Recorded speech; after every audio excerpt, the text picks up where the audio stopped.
.357 versus .327 Federal Magnum.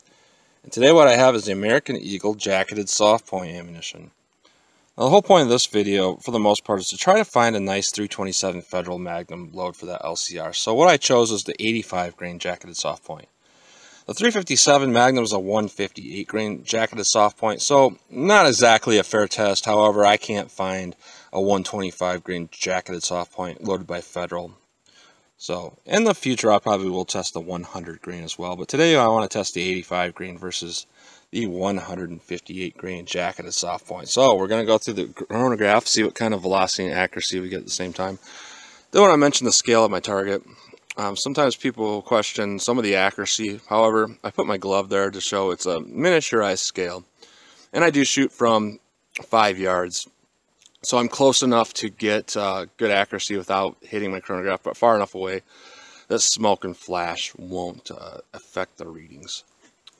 So we're going to go through the Juggernaut box, which contains a 1 3/4 inch pack of bologna covered by 4 layers of denim, followed by 1/4 inch medium density fiberboard, and that kind of represents a pectoral muscle or sternum behind that, and then to water jugs to catch that projectile. So what we're dealing with is about 6 inches equivalent to 20% ballistics gel with that bologna pack, and then each subsequent jug we're dealing with 3 inches. So if we can get out the back of the second jug, we're at 12 inches in comparison to ballistics gel. Out the back of the third, out 15 inches. Out the back of the fourth, 18 inches. And really what we're looking at, FBI protocol is looking for about 12 to 18 inches. So pretty much anything that's in the third jug is perfection. Fourth jug and second jug is okay, but if we get in the fifth jug and sixth jug, we're talking a little bit over penetration. So let's get started with the test and see how these two compare to each other. All right, first up's the .357 Magnum American Eagle 158 grain. I expect a good amount of recoil with this load, so let's see what kind of velocity and accuracy we get.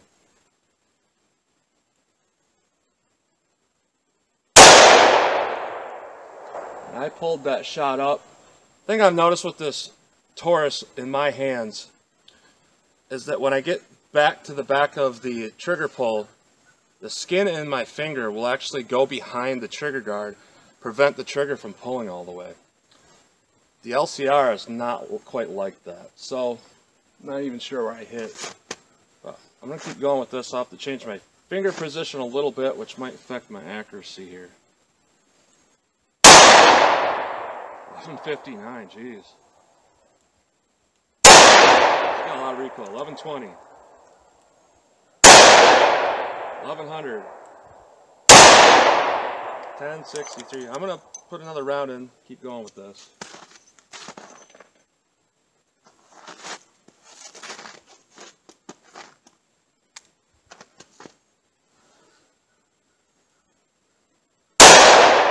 .1166, so a lot of felt recoil. You know, the first shot was revolver specific, not ammo specific with this particular revolver. Now let's see if the .327 is a little bit better for shooting.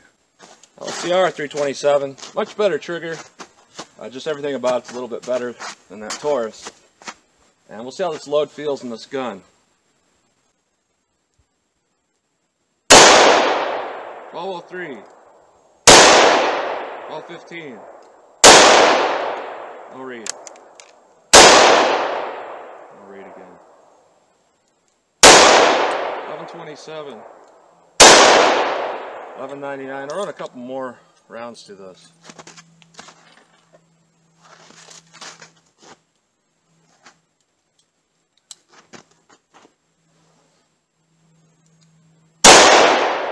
No read.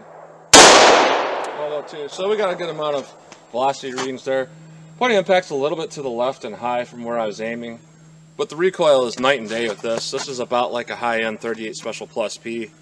A .357 Magnum is like shooting a .44 Magnum out of a 6-inch barrel .44, so huge difference there. Let's hit the ballistic box and see how they compare. Alright, .357 Magnum, like Barney Fife, I'm pulling one round out from my front pocket underneath my coat. I like to use a nice warm round, make sure we have full ballistics with this, with a warm round. So, .357 Magnum, we'll see how this does, soft point.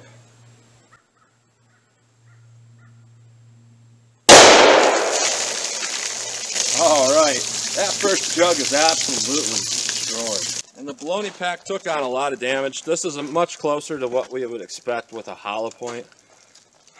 First inspection, it looks about like a 9mm hollow point. Damage on the baloney pack. Out the fiberboard, pretty good. Let's see what we got in water jugs. First jug took on massive amount of damage. More than what I've really seen with any of the rounds I've tested. We broke the tape that's holding the baloney in place. Jug 2, much more damage than what I've seen in jug 2 ever before, so that's doing good. Jug 3, we went through that, we split out the bottom. I seen impact on 4. And we went out the back of 4 here, but it doesn't look like we hit jug 5 at all. So I'm going to have to get up there and take a look and see where that bullet hit. Alright, I found the bullet. It was in the backstop. So we went through 4, we veered off, went around 5 and 6 and stopped on the plastic on the backstop. There's no expansion really, but for being hardly any expansion, that's a massive amount of damage. I suspect we lost some lead there too. Now let's see how the 327 Federal Magnum compares. Alright, got a nice warm Barney around here for the 327. We'll see how this compares, so here we go.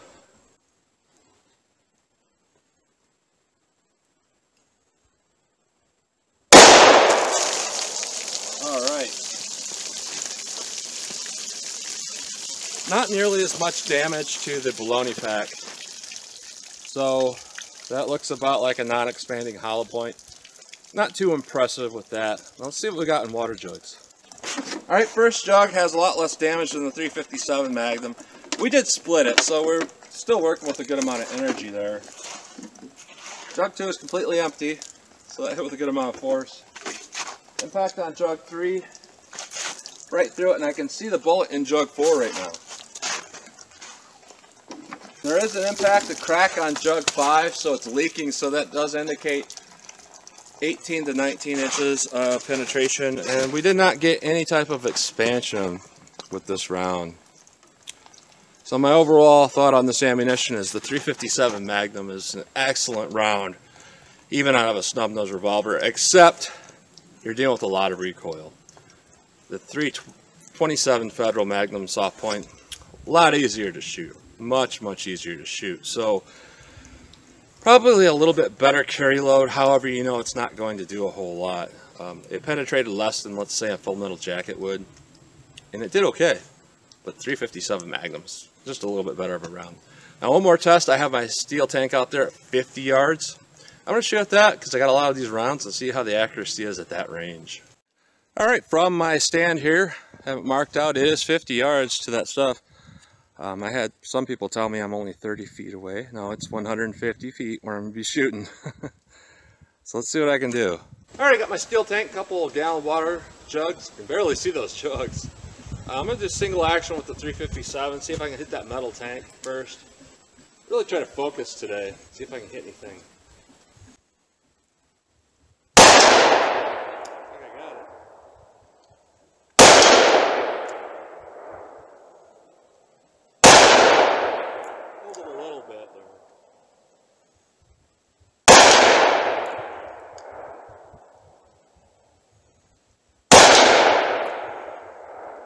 Now I'm going to see if I can hit one of those water jugs. Alright, let's see if I hit a water jug. I'll go for the one on the right. See if I can get it.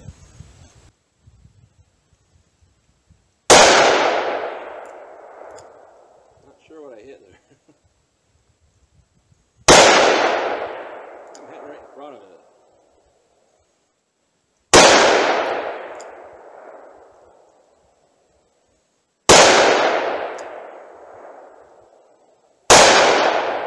Alright, right in front and right over it. Now let me see how the 327 compares.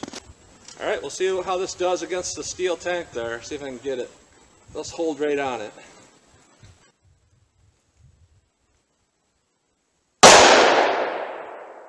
Shot a little bit high. That's kind of what I've seen on the paper target there. I'm going to aim low.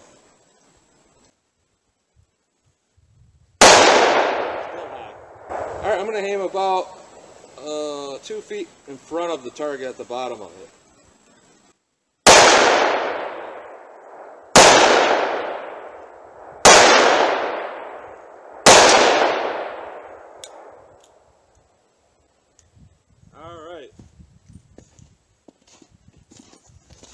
Seems to shoot okay.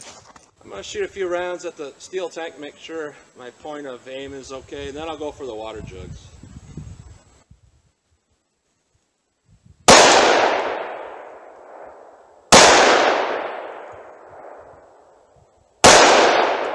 Alright, I only got it once, but we'll try to nail a water jug.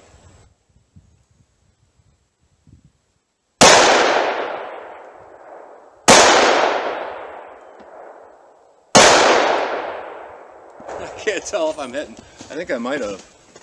I'll try some more 357. Alright, double action 357. I'll just aim right between those jugs, see what I get.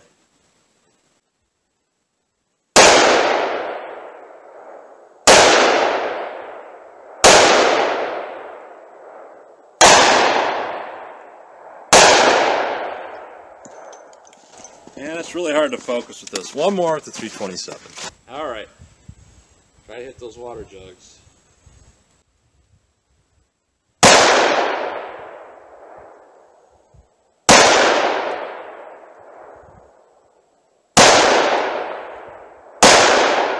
I can't tell I'm hitting. Go for the metal tank one more time and I'll be done.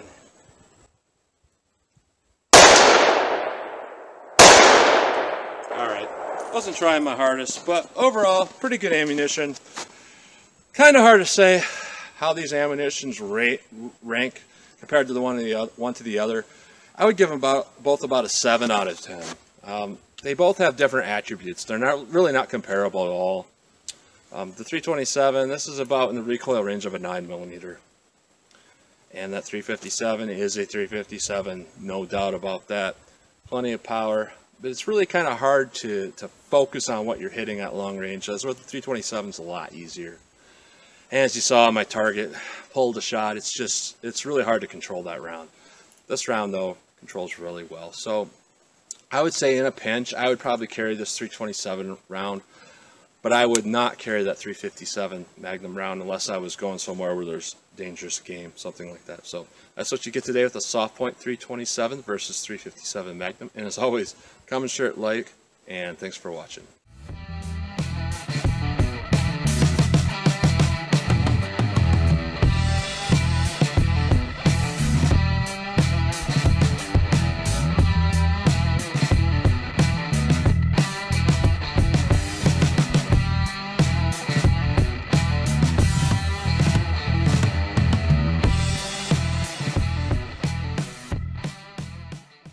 You really made me look bad out there today.